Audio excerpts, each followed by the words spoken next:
I didn't cry when I saw the hotel charge. I didn't throw my phone or storm through the house. I just stood there holding a lemon. That's how far I'd gone, how small I'd become.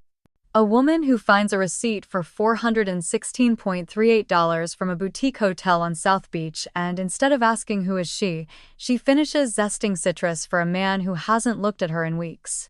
I was making lemon squares. Not for guests, not for neighbors. Just because it was something to do while Mark worked late again. He said he was prepping for a new client presentation.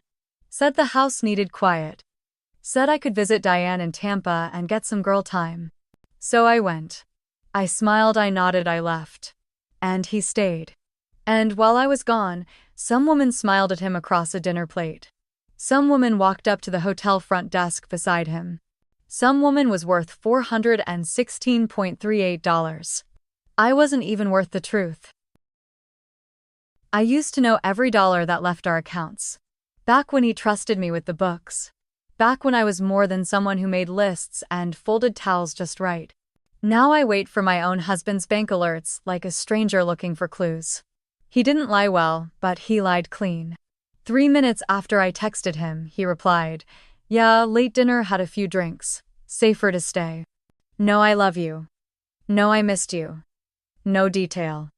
Just a line. Like I was some assistant confirming expenses. There's a moment when women like me realize we've disappeared. Not all at once, not with screaming or door slams, but quietly, with fewer questions, less eye contact, fewer hugs. No more. Do you want to come? We become invisible until the only proof we existed is a notification on an iPad. I didn't cry, but I did put down the lemon. And I opened my old password vault. Because the man I married 3 decades ago just sent me proof that the life I thought we built together might not be mine anymore. Mark got home around 9. I was folding the throw blanket on the couch like always. He didn't say hello. Just walked into the kitchen and opened the fridge like nothing in the world had shifted. He didn't even look up. And I stood there like the wallpaper, like a fixture in his house. He pulled out the lemon squares I'd left on a glass plate. Ate one cold. Didn't ask if they were new. Didn't say thank you. Just chewed, then muttered, "Did you use almond this time? It tastes different." I had. He remembered I hated almond. But I didn't say anything, because what's the point in correcting someone who doesn't listen? For years I told myself these were small things. Busy days. Stress. Getting older. Men are forgetful. Men don't notice details. But it's not just the lemon squares, is it? It's that he used to ask me how my day was. He used to pour 2 cups of coffee, one with cream, one black. He used to laugh in the middle of a sentence just to make me laugh too. Now when I talk, he checks his phone. There's a silence that grows in a house. Not the peaceful kind. The kind where words dry up and doors click gently like apologies. No one bothers to speak. I used to fill the air. I used to play music, hum while cooking, ask if he wanted something sweet after dinner. Now I listen for signs that he still breathes next to me. Because talking feels like waking a stranger. That night he showered, turned on the news, and fell asleep with the television still humming. I sat at the edge of the bed, staring at the closet he used to open for me. Now he folds his ties in silence. Leaves the cologne I bought him untouched. He smells different lately. He looks thinner. He hums in the morning when he thinks I'm still asleep. I'm not. I used to believe marriage was like the tide, sometimes high, sometimes low. But always coming back. Now I wonder if he's already drifted so far that I'm just a shadow on the shore, and that woman, whoever she is, she didn't take him. He gave himself away. I couldn't sleep. Not because of the hotel bill, not just that, but because of the way he didn't notice the silence I wrapped around myself like a coat. There's a loneliness that doesn't come from being alone. It comes from lying next to someone who stopped seeing you years ago. At 2:17 a.m., I got out of bed and walked barefoot into the office. Same place where I used to help Mark with taxes. Same desk where I ran payroll for his company before he hired a girl named April to streamline things. I hadn't logged into our shared cloud drive in months. Maybe a year. But the password was still there, buried in the vault I used to manage, when he still said things like, "I don't know how I'd run this business without you." He doesn't say that anymore. The folder names hadn't changed. But one caught my eye: Bayside Consulting. It wasn't a company I knew. Not on paper. Not in memory. I clicked. Inside, one spreadsheet, one scanned invoice, and a subfolder. The subfolder was called Trip 3.17. That's the weekend I was in Tampa. That's when I texted him a photo of the beach, and he replied, "Looks peaceful. Enjoy your time." Inside Trip 3.17 were 5 photos. The first 2 were hotel room shots, champagne, some fruit. Neutral enough. The third had a hand in it. Manicured nails, pale pink polish, wedding ring on the right hand, not the left. The fourth was Mark. Laughing, holding a glass, in a white shirt I didn't recognize. The fifth had a woman's face. She was leaning toward him, smiling like she'd known him for years. She had long, honey brown hair and wore no makeup. Her eyes were soft. Too soft for someone sneaking around. She looked comfortable. And next to her was a little boy. 5, maybe 6. With Mark's eyebrows. I didn't cry, but my hands shook. I closed the laptop. I walked back to the kitchen and stared at the lemon squares on the counter. I couldn't remember why I'd made them anymore. I printed the photo. Not all 5, just the one with the woman and the boy. The paper was warm when it slid out of the printer. That detail stuck with me somehow. That even betrayal could come out warm if you asked for it politely enough. I folded the photo in half and tucked it into the back of my old recipe binder, the one labeled Holiday Dinners. I hadn't touched it since the year Mark said Thanksgiving was too much fuss. I slid it between pages of a pecan pie recipe right under my own handwriting from 20 years ago. Use real bourbon, not extract. Mark can tell. He used to notice everything. Now he didn't even notice when I stopped singing in the kitchen. Or when I stopped sleeping on my side of the bed. He didn't notice that I stopped wearing perfume. That I stopped asking him to make tea when I had migraines. That I stopped filling the water pitcher with lemon slices the way he liked it. He noticed nothing. Because he was busy noticing her, and the boy. I stared at the fridge. At the magnets that hadn't changed in years. The save the date from our niece's wedding. The old postcard from Paris. The grocery list Mark never read. And then I opened a drawer and pulled out a notebook I hadn't used since 2017. Back when I still believed hard work, loyalty, and keeping your mouth shut were enough to earn a happy ending. I flipped past empty pages until I reached the first blank one. And I wrote 5 words. I need to speak soon. I didn't write his name. Because this wasn't about him anymore, it was about me. About the version of myself I gave up little by little until I didn't recognize the woman who baked lemon squares for a man who stopped asking her why she looked tired. The house was quiet, not the good kind. The kind that tells you you're the only one still paying attention. So I sent one more email. To a name my sister Diane once mentioned over lunch. Lisa Grant, family attorney, discreet consultation. Subject line, need advice. Quietly. Then I turned off the kitchen light. And let the darkness be honest with me. For the first time in years. It was Saturday. Mark was in the yard pretending the hedges mattered. I stood in the hallway pretending I didn't care he hadn't touched me in weeks. Marriage teaches you to pretend. Pretend you're not tired. Pretend it's just a phase. Pretend the ache in your chest is something a walk or a new lipstick can fix. I walked into the home office. Not because I needed anything, but because he had left the door unlocked. Again. He never used to leave anything open. I sat down at the desk I hadn't called mine in 3 years. Back when I used to handle the payroll, the insurance, the taxes. Before April came along. Before Mark said, "Let's keep you out of the business stuff, you've done enough." And I believed him. I always believed him. Until now. The laptop was still warm. He must have been using it earlier. I didn't have his new password. But he used the same Dropbox login for over a decade. And I remembered it because I was the one who made it. Everhart, 2005 password hint first honeymoon wine. I typed it in. It worked. The folder list popped up, and there it was. Beachside. It wasn't a client folder. Not business.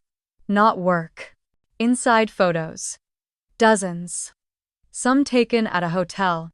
Some outside a house I didn't recognize. And then, one of him. Smiling, laughing. Wearing a blue button-down shirt I'd never seen. He looked 10 years younger. He looked in love. And next to him, leaning into the frame like she belonged there, was her. She had soft eyes. Honey brown hair. A natural face. She wasn't flashy. She looked like the kind of woman people called easy to talk to. The kind who never made a fuss in restaurants. The kind who gets introduced to your friends before your wife ever hears her name. And behind her, standing barefoot on hotel carpet, a boy. Maybe 5. Maybe 6. Dark eyes, same eyebrows, same forehead lines when he smiled. Mark's lines. I zoomed in on the photo. Not because I needed more proof, but because some part of me wanted her to look wrong. To be out of place. Unnatural. A mistake he'd regret. She wasn't. She looked like she'd been there for years. Like she knew what side of him made the better silhouette. Like she'd stood next to him 100 times, not 5. She had one hand on the boy's shoulder and the other resting lightly on Mark's forearm. Not gripping. Not claiming, just there, soft, settled. Like she belonged. I had forgotten what that looked like, what being claimed looked like. When was the last time Mark stood close enough for people to assume we were a couple? At church, he always kept his hands in his pockets. At dinners, he let me walk ahead like I was just someone he'd known too long to care about impressing. And yet this woman. She got the version of him I thought had retired years ago. She got the open smiles, the leaning and the low laughing eyes. She got my seat. And I let her have it because I stopped watching. There's a guilt that creeps in when you see what replaced you. It makes you ask questions you shouldn't have to. Was I too quiet? Did I stop being interesting? Did I become too tired, too soft, too invisible? Was I the one who faded, or did he stop looking on purpose? The boy, he was in 3 more photos. Once at a park. Once holding an ice cream cone. And once on Mark's shoulders laughing as someone off-frame tried to take a picture. He looked so happy. So sure. I looked closer at the boy's face.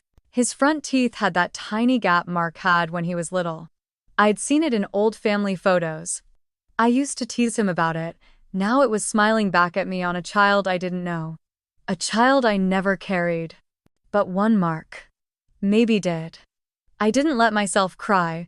Not because I wasn't hurt, but because I was tired of being the only one in this marriage who still knew how to hold things together. I clicked download all. And made a new folder. For Lisa. I printed 2 of the photos. The one of them on the couch and the one at the park where the boy was tugging Mark's sleeve like it belonged to him. The printer whirred in a low steady hum that reminded me of breathing.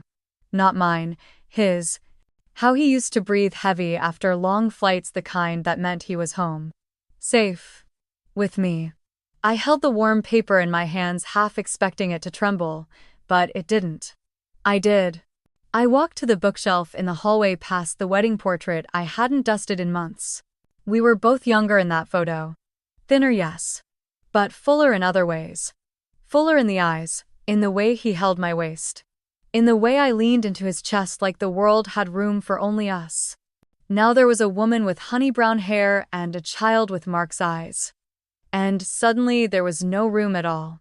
I pulled out a hardback cookbook with a worn leather spine. Southern recipes from Carolina women.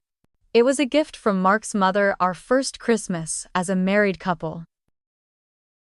She called it tradition, I called it pressure, he called it sweet, and I baked from it anyway. I tucked the photos between pages 132 and 133, pecan-crusted catfish, and lemon butter asparagus. His favorite. My least. I stared at the faded notes in the margins. Use sea salt, not kosher. Mark likes it crispier. That version of me thought she was building something. A history, a home. But what I was really doing was slowly learning how to disappear. They don't warn you that marriages unravel in silence. Not screaming, not betrayal on fire. Just long stretches of absence. One less question. One more closed door. A turned shoulder. A locked phone. A woman in the frame. I placed the cookbook back exactly where it had been. He wouldn't notice. He hadn't noticed anything in years. That night we had dinner like nothing had changed. Like I hadn't seen his other life framed in pixels and paper. Like I hadn't just met the boy who might be his child. Mark asked if I wanted wine. I said no. He poured himself half a glass and scrolled through his phone as I set down plates. Grilled chicken. Roasted squash. Jasmine rice. All the things he said he liked when we first moved to Miami. He complimented the food without looking at it. Told me the rice was soft. I wondered if she cooked too. If she made rice for him. If he told her it was soft and if that meant something. We ate in near silence. Only the clink of silverware and the low hum of a ceiling fan filled the space. I studied the curve of his face under the light. How familiar it was, how unfamiliar it had become. After dinner, he disappeared into his office. He didn't offer to clean up. He didn't ask if I was okay. He didn't kiss my cheek like he used to on nights I looked tired. I washed the plates slowly, methodically. Let the water run long after everything was clean. Let my hands soak until the skin wrinkled like it belonged to someone twice my age. When I turned off the faucet, the house felt like a museum. Quiet, preserved, hollow. I walked back to the hallway, past the bookshelf, past the photo of our wedding day. And I stared at it longer this time. At the way I smiled. Bright, all in. Before any of this. Before distance replaced touch. Before I started whispering in my own home just to see if anyone noticed I'd stopped speaking. I touched the frame. Not gently. Just enough to straighten it. Just enough to see my reflection blur behind the glass. Then I went to bed early. He didn't follow. He never does. He left the suitcase on the bed like always. He had a system, laundry to the left. Shoes in the bathroom. Papers somewhere in between tucked into folders I wasn't supposed to touch. But tonight he was in the shower longer than usual. And the sound of water felt like permission. I stood by the open suitcase, not rushing. Just breathing. Just noticing. He had packed light. One blazer, 2 shirts, the striped tie I gave him last Father's Day. He never wore it. Said it was too much color. And yet here it was folded perfectly like he wanted it to mean something now. I moved the blazer aside and found it. An envelope, cream-colored. Thick. Unsealed. Not addressed to anyone. Just placed there like a bookmark between who he was and who he'd become. I picked it up. It smelled like lavender. Not synthetic. The real kind. The kind you press between books. The kind you don't forget. The handwriting was soft, slanted, feminine. The kind of penmanship women used before texting made us lazy. Market began. That's all it took. My name was nowhere. My existence not even a shadow in the margins. You looked so tired when you left. I hope it's easier at home. I hope she's still not asking questions. I know that's hard for you. Still not asking questions. She met me. I wasn't even your wife. I was just a problem to manage. A silence to maintain. A schedule to protect. You always carry the weight for everyone. I love that about you. I know this part is messy, but we're building something cleaner, something that's just ours, and when it's time I'll be ready. We both will. There was a heart drawn at the bottom. Not a signature. Not even initials. Just a symbol. Like a secret. Like a lock only the two of them had a key for. I read it twice. Then a third time. Just to make sure the pain wasn't misread. It wasn't. She loved him. Or at least she thought she did. But what shattered me wasn't that he let her love him. It was that he made space for her letters while my voice had to fit between grocery lists and dry cleaning pickups. I folded the letter once then again. Not to hide it. Not even to protect it. Just to keep my hands from shaking. The weight of it was so light, so small. But I could feel it pressing down on every year we'd built together. I tucked it into the bottom drawer of my nightstand behind old prescriptions and a receipt from the night Mark and I stayed at a cabin in Asheville. A weekend he said he remembered as simple and warm. He hadn't brought it up in years. He used to write me letters. Real ones, before emails. Before life got too busy. He once left one in my suitcase before a trip to see Diane. I found it tucked inside my makeup bag.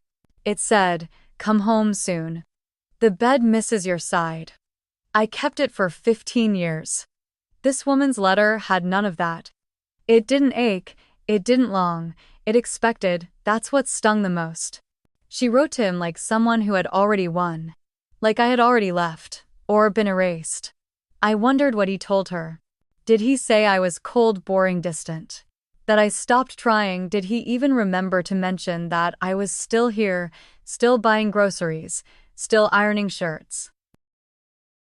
Still folding the exact tie he never wore but pretended to pack? I walked to the bathroom and looked at myself in the mirror. Not for vanity. For inventory. There were new lines on my face I hadn't noticed last month. Or maybe I had, but I had no one left to say them out loud to. The eyes looking back at me weren't angry. Not yet. They were tired. They were done with waiting for someone to ask if I was okay. Mark came out of the shower humming something, a tune I didn't recognize. That bothered me more than the humming itself. He looked at me and said, "Hey, you're still up." Still. As if I was the one out of place. I said nothing. Just nodded. Because sometimes silence is the loudest way a woman starts telling the truth. I waited until he fell asleep. His breathing turned steady around midnight, a slow, careless rhythm.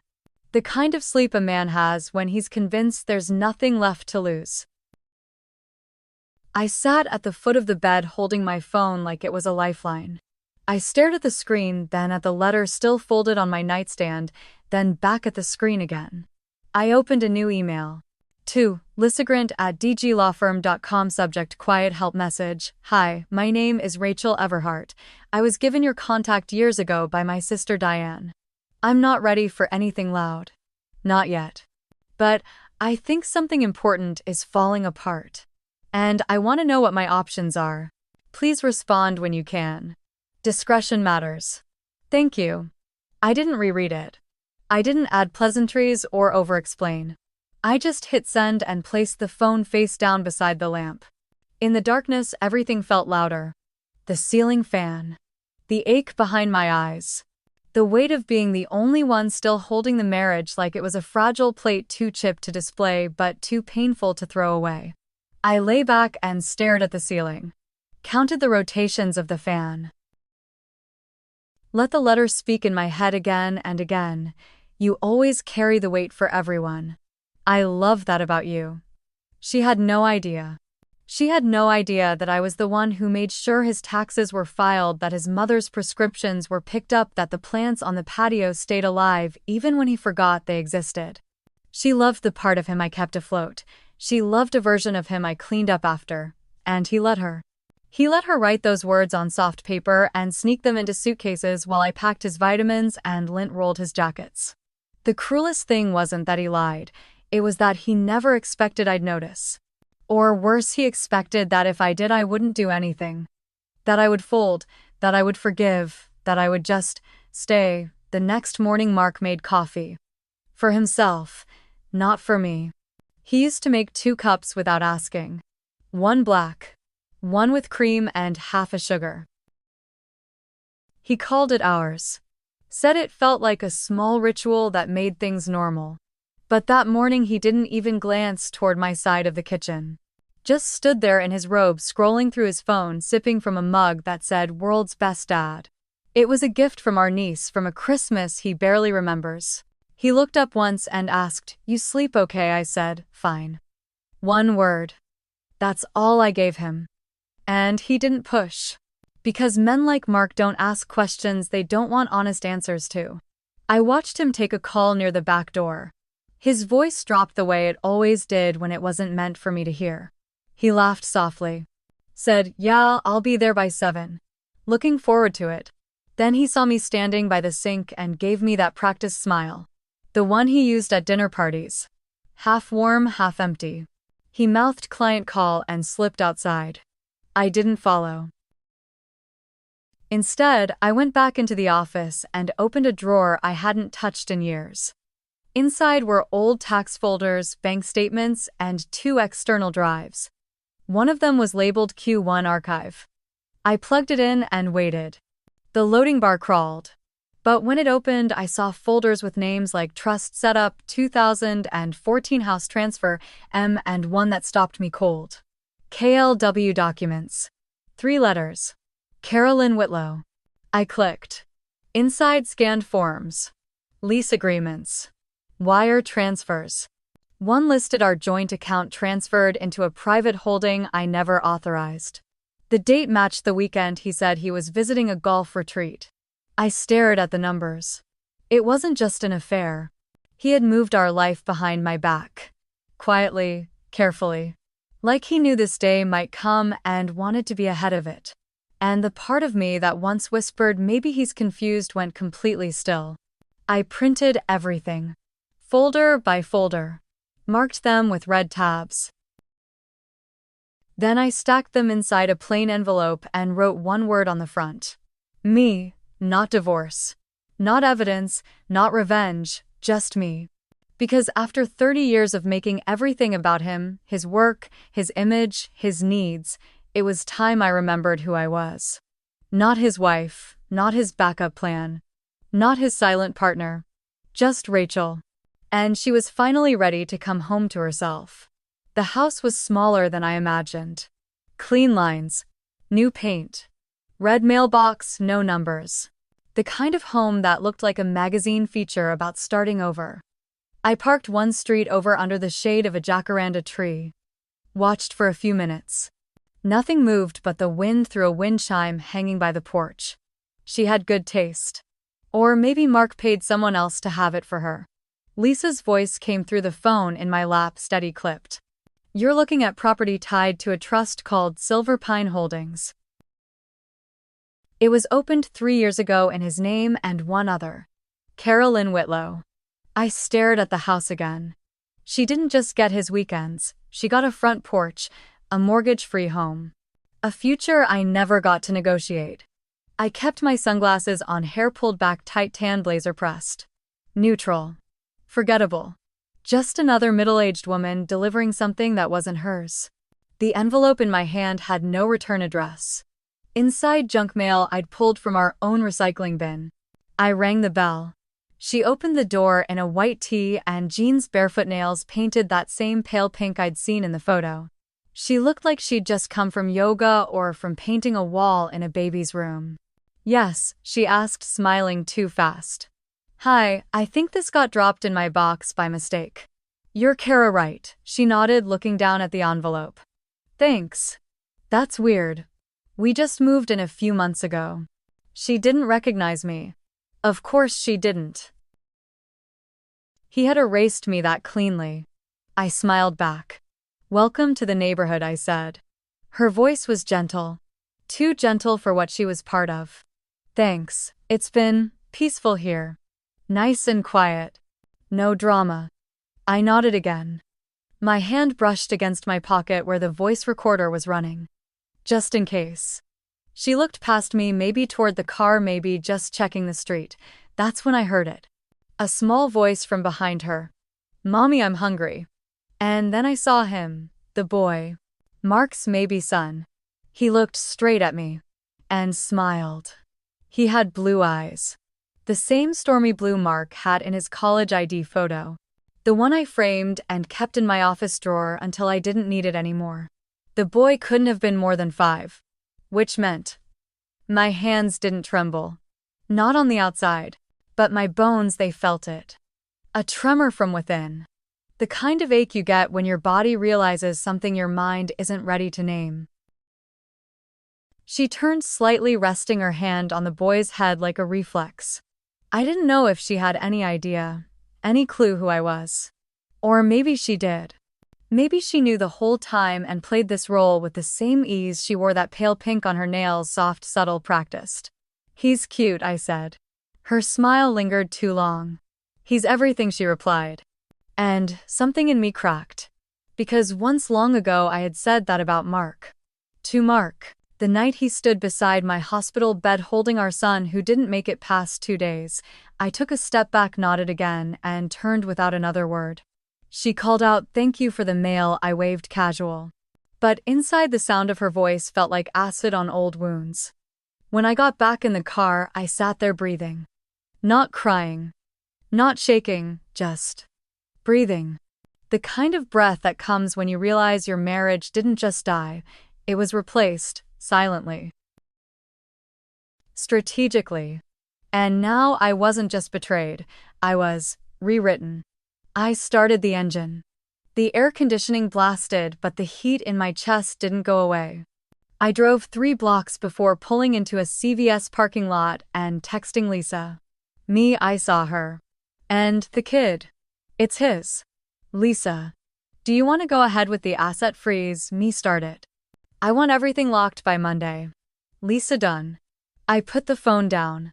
The Florida sun spilled through the windshield, too bright, too clear. But inside me, the fog had lifted. He didn't just cheat, he transferred his whole identity somewhere I wasn't invited. But now he was going to find out what it feels like to have something quietly taken from you. And not even see it coming. I didn't go home right away. Instead, I drove to a cafe I used to love, the one with the dark wood chairs and lemon poppy seed muffins that always reminded me of Sunday mornings before life grew teeth. I ordered a black coffee, no cream, no sugar, and took a table by the window. My hands were steady now. Not numb. Not angry. Just steady. The way they get when you've crossed a line you can't uncross and realize you don't want to. Lisa had already sent over the paperwork. Trust account freezes, property liens. A pre-motion brief requesting forensic financial review of all assets acquired after 2018. She said I didn't need to understand every clause. That's what I'm here for, she wrote. You just breathe. But I did read every line. Every line. Because for once I wanted to feel exactly how cold justice could be when served in full knowledge. And that night I didn't wait for Mark to come home. I left the lights off. Took a long shower. Let the water burn the silence off my skin. Then slipped into bed with the window open, letting Miami's night air carry in the faint sound of waves crashing somewhere beyond the buildings. He came in around 1:10 a.m. I didn't move. But I listened. Keys on the table, shoes off. A pause. A breath, like he wasn't sure if I was awake or asleep. Then footsteps. Bathroom door. Sink running. Toothbrush. He still followed the same routine, like he believed routine would keep the walls from cracking. I opened my eyes just as he turned off the light. He didn't see me watching. Didn't know that in 12 hours his access to 3 accounts would vanish. That his name was being pulled off 3 deeds. That his favorite wristwatch, the one I bought and insured, was now legally stored in a safe deposit box under a new revocable trust. In my name. Only my name. He sighed as he pulled back the covers. And I memorized that sound. Because tomorrow the silence he'd built his lies inside would be the very thing that swallowed him whole. Morning came like any other. Toast. Coffee. The faint sound of NPR in the background. I stood by the kitchen island slicing strawberries into a bowl of plain yogurt. Mark shuffled in, hair still damp from the shower, wrapped in a towel, and that worn gray t-shirt he claimed he couldn't sleep without. Morning, he mumbled, grabbing a mug. I didn't answer right away. Just handed him the sugar. Calm. Neutral. He sat scrolling on his phone, not noticing the printed envelope on the edge of the counter. But he reached for it. His name was typed neatly. Inside the first round of legal notice. Summons. Account statements. Copies of the Silver Pine Trust registration. He stared at the first page longer than I expected, then looked up. What is this? His voice cracked just a little, the first thread unraveling. You know what it is, I said, still stirring my coffee. You went through my number, I went through mine. And found too much of you in places you shouldn't have been. He stood. His face flushed like it used to when he missed an exit or spilled coffee on his tie. Rachel, can we not do this here? Why not? You did everything else here. He opened his mouth. Closed it. Saturday back down. Do you know what this will do? Yes. To me also, yes. You're being irrational. Number, I'm being precise. He swallowed hard. No explanations, I said, lifting the yogurt to the sink. The kitchen felt too quiet now. Like the room itself was holding its breath. I wiped the counter slowly, neatly. By this time tomorrow, Kara's utilities would be shut off. Her HOA membership flagged for review. The title on her car, a gift Mark had made out of a shell company, was now frozen pending investigation. And all without raising my voice. He leaned forward, eyes wide now, searching my face for a crack. Anything? You don't have to destroy everything, Rachel. But I wasn't. I was rebuilding. From the ashes of what he thought I wouldn't survive. You should eat something, I said, nodding toward the untouched toast. He didn't move, and I didn't wait. I walked out the front door into the Florida heat, the sun rising behind me. And for the first time in years, I didn't look back. I didn't drive straight there. I parked 2 blocks away. From the outside, the house looked like something out of a glossy lifestyle magazine. White shutters, stone pavers, a wreath on the door made of seashells. The kind of place you'd never expect to find the remains of a lie. I waited. Not because I was unsure, but because I wanted to see it as it was, before I stripped it of what it pretended to be. At exactly 11:02 a.m., a silver Audi pulled into the driveway. I recognized her before I saw his reflection in the window. Kara. Blonde. Immaculate. The type of woman who curates everything down to the way she holds her handbag. She stepped out first, holding a grocery bag like this was any ordinary Sunday. Mark followed. In jeans. Smiling. For a second I let the moment burn. Not with rage, with clarity. Then I got out of my car, walked down the sidewalk, and stepped onto their porch like I had every right to. Because I did. Mark froze mid-step. Rachel. Kara turned confused, then scared. You shouldn't be here, Mark stammered. I pulled the envelope from my bag. Served. He reached for it, but I handed it to her. She blinked, then looked inside. She turned pale. Is this a joke number? But yours is over. Mark tried to speak. I raised one hand. Don't. Not here. Not in front of the house you bought with money that wasn't yours. Kara opened her mouth, then shut it again. She clutched the envelope like it might bite her. I turned and walked back down the steps. But halfway to the car I stopped. Oh, and by the way, I added over my shoulder, the title's frozen. Might want to check your email. I didn't wait for the reply. I didn't need to, because behind me I heard the sound I'd been waiting for. Panic. But not mine. His. I didn't go home. Not yet. Instead, I stopped by the courthouse downtown. It was cool inside, fluorescent lights humming above the tiled floor. I took the elevator to the 4th floor where the family court clerk sat behind thick glass and years of weariness. I slid the file through the slot. Rachel Everson, I said. She nodded, flipping through the paperwork. You've done your homework, she said, tapping a signature page. Smart move, including the out-of-state asset records.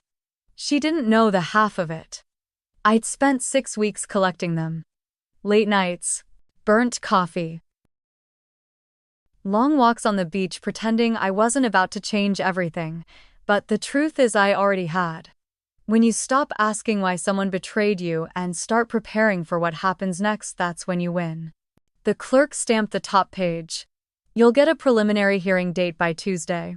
This'll move fast. Good, I said. I walked out, papers in hand, sun high overhead. Miami pulsed like nothing had happened. Tourists. Palm trees. Breeze. But in my world, everything had tilted. And I liked it that way. My phone buzzed. A text from Mark. "You don't have to do this. Let's talk. Please."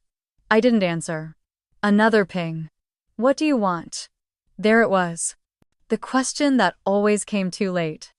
I didn't text back. Instead, I forwarded the message to my attorney, then deleted it. I drove to a quiet cafe near Biscayne Bay. Ordered a sandwich. I wasn't hungry for, just so I could sit there, watch the water, and remind myself that this wasn't about anger anymore. It was about restoration. Reclamation. Freedom. A few tables down, a couple laughed over iced tea. They looked happy. Real. And for a second I wondered if Mark had ever really looked at me the way he looked at her, but then I remembered I had looked at me. I had rebuilt me. And that was more powerful than any vow, any betrayal, any signature on a check. That evening I logged into our joint investment platform, or what used to be joint.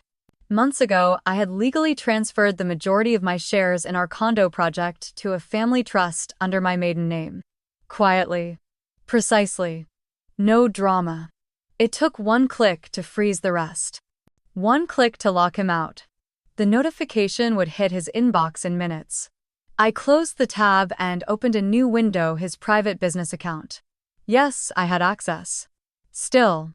Because for someone so clever, Mark never thought I was paying attention.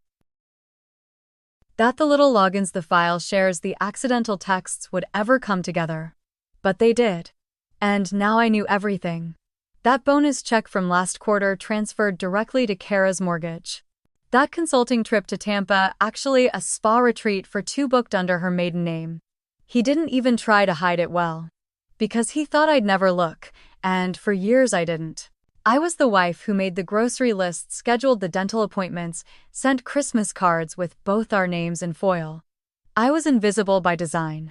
But somewhere between the moment I saw that hotel bill with the wrong address and the night I stopped sleeping beside a stranger, I remembered who I was. Not the wife, not the betrayed, just me. And that was enough. So I downloaded the records, organized them into one clean PDF, labeled it Summary of Financial Misconduct. Sent it to my attorney. Then I poured myself a glass of wine, not out of sorrow, out of ceremony. Because sometimes you don't need to scream to burn it all down. You just need receipts. 2 days later, he showed up at my door. I didn't open it. Instead, I stood behind the frosted glass, watching his outline shift from arrogant to desperate. "Rachel," he called out. "We need to talk." His voice cracked. I stayed silent. He rang the bell again. "Come on, Rachel. You're blowing this out of proportion." There it was. The line every manipulator keeps in their back pocket, as if betrayal were a misplaced sock. I walked away from the door, letting his voice fade into the hallway. By the time I reached the kitchen, I had my laptop open.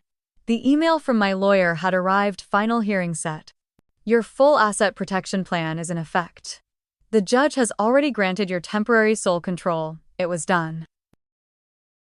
Everything we once shared, cars, accounts, property, had now been reviewed, reassigned, and in most cases, reclaimed.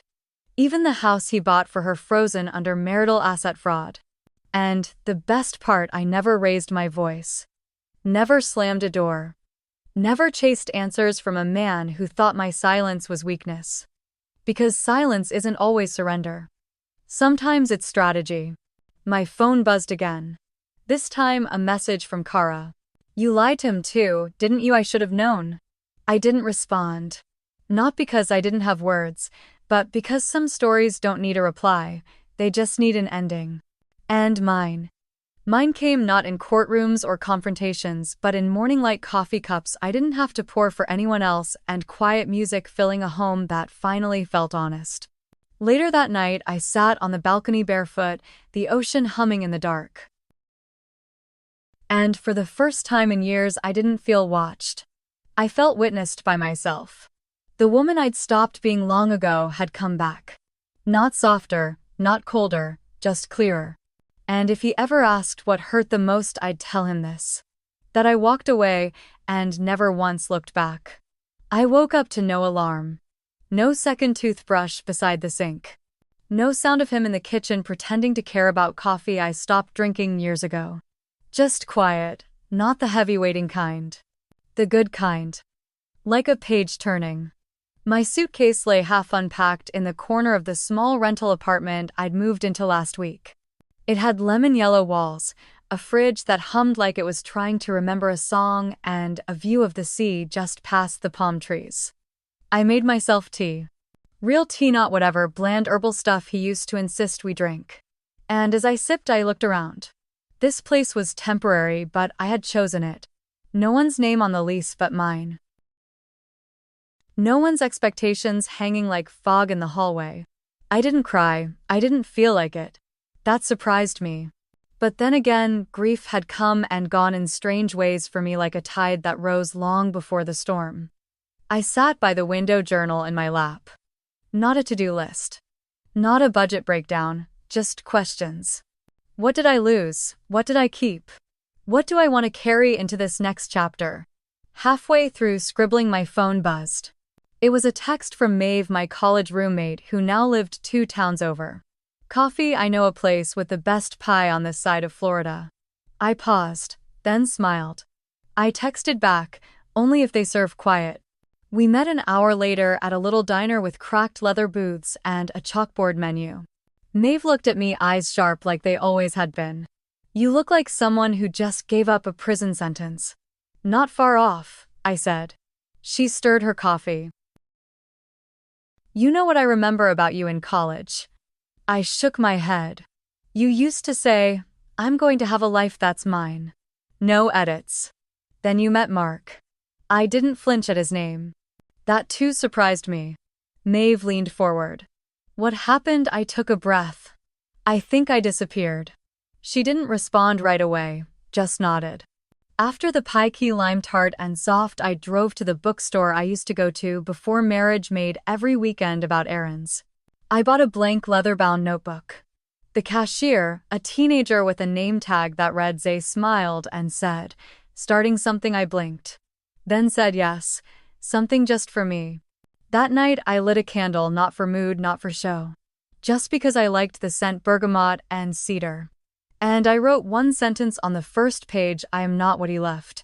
I am what I kept. I slept with the window open. The sea moved in the dark like it was breathing with me. And for the first time in a very long time, I didn't feel like I owed anyone anything. It started with 5 lines. No hashtags, no clever hook, just me. I posted them on a blog I hadn't touched in 12 years. The old one I made back in 2009 when I thought I'd write about interior design, maybe recipes, maybe home projects. I called it The House Within. Back then the title was about living rooms and throw pillows. Now, it meant something else entirely. That first post went up at 1:32 a.m. on a Tuesday. He had another family. A child who looked about 12. A woman with a voice that made mine disappear. But what shocked me more was how long I'd lived not knowing who I was. I thought maybe 10 people would read it. Maybe Maeve. Maybe some spam bot selling kitchen appliances. But by sunrise there were 82 comments. Most of them anonymous, most of them women. This is my story. I don't even know how I got here, but I'm crying. My husband had a second apartment. I found the lease in his golf bag. Thank you. Thank you for saying what I never dared to. I sat with my tea bergamot again and read every single comment. Something cracked open. I posted again. This time longer. I talked about the moment I knew the hotel receipt, the grainy photo of Mark and that boy grinning holding ice cream cones. I talked about how silence can feel louder than screaming. How sometimes betrayal doesn't come with drama, but with paperwork. 2 days later, an email landed in my inbox. A woman named Karina from a small publishing house in Vermont. I read your post. We'd love to talk about turning your blog into a memoir. No pressure, just, thank you. I closed the laptop. I wasn't ready, but for the first time I didn't laugh at the idea. That night I wrote a post titled Things I Wish I Had Said. I listed them like a prayer. I wish I had told him that watching him lie was worse than the lie itself. I wish I had told myself that shrinking to keep peace is still a kind of war. I wish I had looked in the mirror more often and asked, "Do you see her? That woman right there? She matters." The next morning, my inbox had over 500 messages. Women from Oregon, from Texas, from Maine. One said, "I showed this to my daughter. She just left a toxic fiancé. You gave her courage." I cried. Not the sobbing, pillow-grabbing kind. The slow, gentle kind that feels like watering something.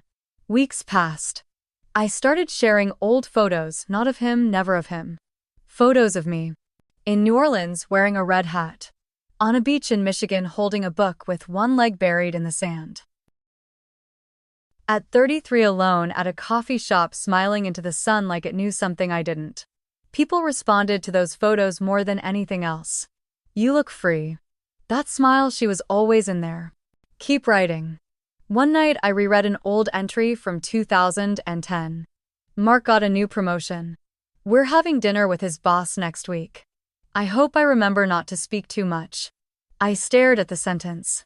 Did I really write that? Was that really me? I wrote a reply underneath it, this time in bold. "You don't need permission to take up space." I printed it, taped it to my fridge. Not for anyone else. Just for me. That weekend, I spoke at a local women's circle. There were 14 of us sitting on folding chairs in a community center that smelled like coffee and floor wax. I wore jeans and a linen shirt. I brought no slides. No handouts. Just a printout of my latest blog post. When I read it, no one clapped. They didn't need to. They just looked at me like they'd been waiting to breathe. Afterward, a woman named Deidre approached. Gray braid, tired eyes, but a voice that didn't shake. "You reminded me I'm not a ghost," she said. "I'm 72. Left my husband last year. Still learning how to talk without apologizing." We hugged. And I thought, maybe this is the real ending. Not a slammed door. Not a courtroom. Just a voice. Found again. Given freely. It happened on a Thursday. Mid-October. The kind of day in Miami where the air pretends it's autumn but your back still sticks to your seat. I was flying out to Asheville. A short trip. A cabin. Time offline. Just me, my notebook, and the kind of silence you choose, not the kind that's forced on you. The terminal was crowded. Children on iPads. A businessman snapping at a barista. A couple arguing over boarding passes. I stood near gate C4 sipping a cold brew. And then I saw her. Hair a little shorter, skin a little duller. Shoes that didn't match the purse. She was holding the hand of a boy. The same boy from the photo. The one with the ice cream cone. She looked around like she didn't belong. Like someone had invited her into a life she couldn't quite afford. And maybe that was true. For a moment, I thought she saw me. Our eyes didn't lock, not really. But there was a flicker. A shift. Like wind changing direction just briefly.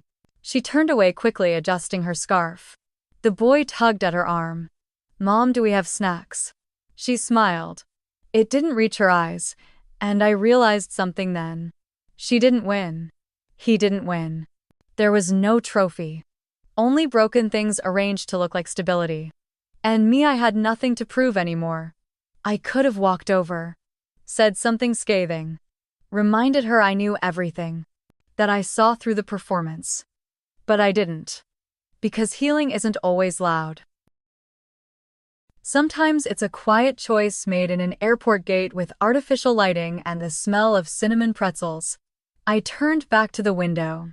Watched a plane taxi across the tarmac. The kind of clean movement that makes you feel small and infinite at once. My name was called. Final boarding. I picked up my bag. Walked past them without a word. And as I stepped onto that plane, I smiled, not at them, not for anyone else to see. Just for me. Because for the first time in years, I wasn't escaping. I was simply going. The woman I met at the airport didn't need to know my story. But somehow she did. Or maybe it was written all over me in the way I stood lighter without the weight I used to carry, in the way I said, "I'm headed home," and finally meant it. Not back to a man, Not back to a broken house, but back to me. That flight home was quiet. Not silent like grief, but quiet like peace. And sometime after wheels touched ground and life resumed its gentle rhythm, I found the letter. Or rather, I wrote it, but never sent it. It began like this. Dear Rachel, if you're reading this, it means you've survived it. Not just the paperwork and lawyers, not just the headlines and whispers, but the quiet creeping ache that followed the mornings without coffee poured for two, the evenings without his keys jingling at the door, the silence that used to sting. You remember the night you sat on the floor still in your work dress crying into a napkin from the sushi place down the street. You thought you were weak. But was that not also the night you opened your first account in your own name? Wasn't that the night something shifted, the first crack in the glass that let the light in? There was a time you thought you'd never sleep through the night again. That if the silence didn't break you, the memories would. You counted cracks on the ceiling like stars, your own breath the only thing reminding you that you were still here. Still fighting. Still trying. And now look at you. Waking up without dread. Sleeping in your favorite position again, diagonally like you used to when you were single. Waking to your own rhythm, not someone else's snore or schedule. There's lavender on the nightstand now. You finally bought those silk pillowcases you always wanted but he thought were unnecessary. Funny how you learned to be good to yourself only after someone else stopped pretending to be. You used to believe you were too much.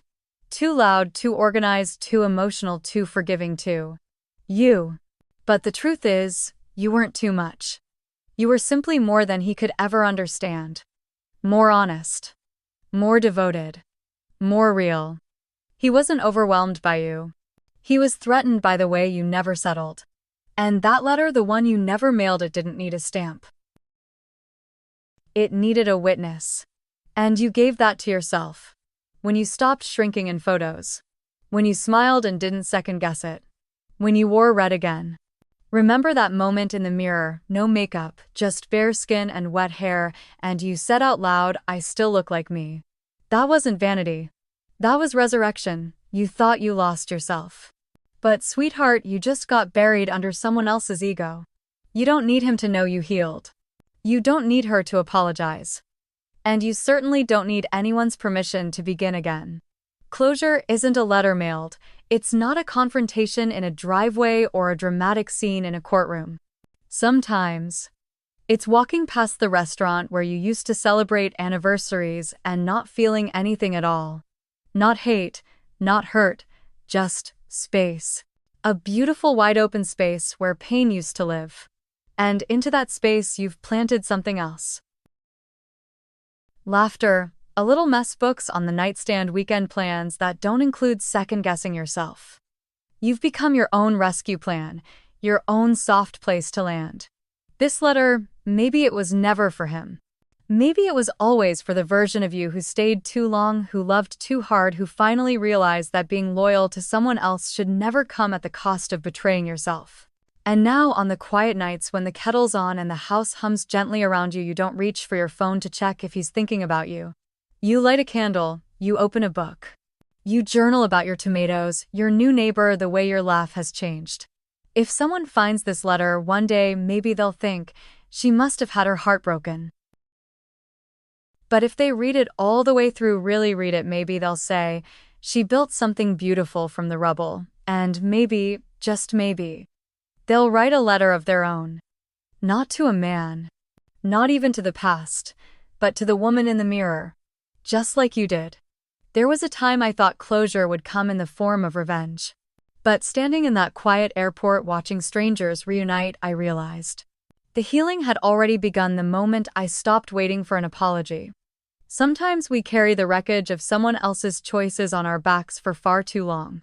But love, true love, starts when we learn to set that weight down and choose peace over proving a point.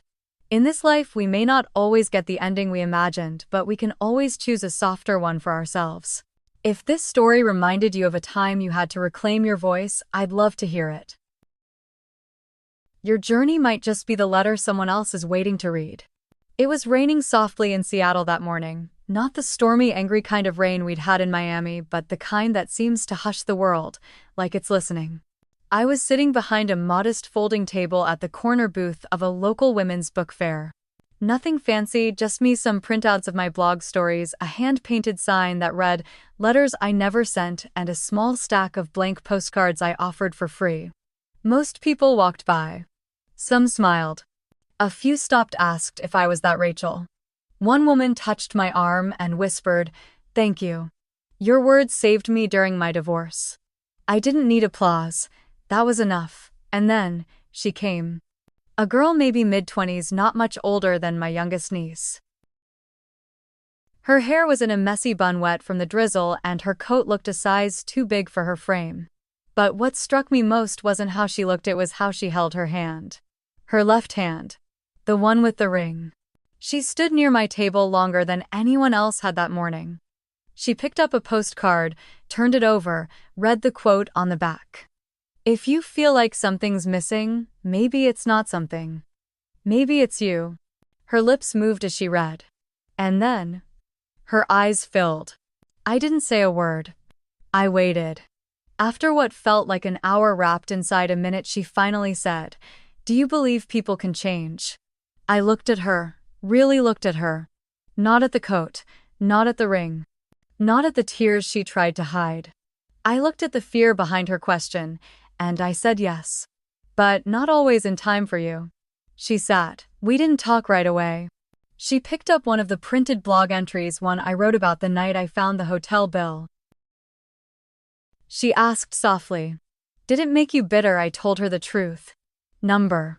It made me quieter, wiser, and more careful about what I let grow in the dark. She nodded, then she opened up. Her fiancé, she said, had once cheated. 2 years ago. He begged for forgiveness. She gave it. But lately, the signs were returning: late nights, turned over phones, and a strange woman who'd tagged him on social media. "He swears it's nothing," she whispered. "He says I'm paranoid." I didn't tell her what to do. I've learned not to. Instead, I asked, "When you sleep at night, do you feel held, or do you feel like you're holding your breath?" She blinked. And then she broke. A quiet sob. Not loud or messy. Just real. "I feel like I'm waiting," she said. For what? I asked. She didn't know. I slid one of my postcards toward her and wrote my number on the back. "If you need someone to talk to when it all makes sense, or when nothing does, call me."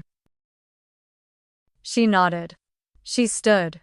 She wiped her cheeks, and before walking away, she looked me in the eyes and said, "Thank you for not trying to fix me, just for seeing me." And in that moment, I realized something I hadn't fully understood even after everything. The gift of what I went through wasn't just in reclaiming my life. It was in being able to sit across from someone younger, lost, aching, and letting them know they were not alone, because maybe that's what healing really is. Not a finish line. Not a grand finale. But a quiet table. A warm word. A woman who's been through it and stayed kind. And as the rain continued to fall like whispers over the roof of the hall, I felt something rise in me again. Not anger, not grief, but purpose. And I knew I was exactly where I was supposed to be. If this story reached you somewhere deep, if it reminded you of something you've been carrying, I'd be honored to hear your story too. Share your thoughts below. You never know who might need to read your words. The way that girl needed mine.